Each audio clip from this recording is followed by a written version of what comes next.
Un ministre qui présente ses excuses, un ministre qui fait son autocritique, c'est rare. C'est ce que fait Olivier Véran dans un livre à paraître aujourd'hui qui s'appelle « Par-delà les vagues » chez Robert Laffont. C'est un retour sur la gestion des années Covid quand il était ministre de la Santé.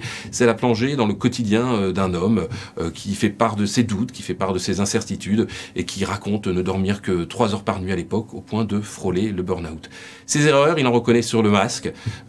Les autorités internationales, les autorités nationales, l'OMS, tout le monde pensait la même chose à l'époque, raconte-t-il, mais c'est lui qui porte la responsabilité de ses décisions, et donc c'est à ce titre qu'il présente ses excuses aux Français. Des erreurs, il en reconnaît d'autres. Il y en a eu des absurdités pendant la gestion de la crise Covid, des attestations, des réglementations, des histoires de stations de ski ouvertes, mais de remontées mécaniques fermées.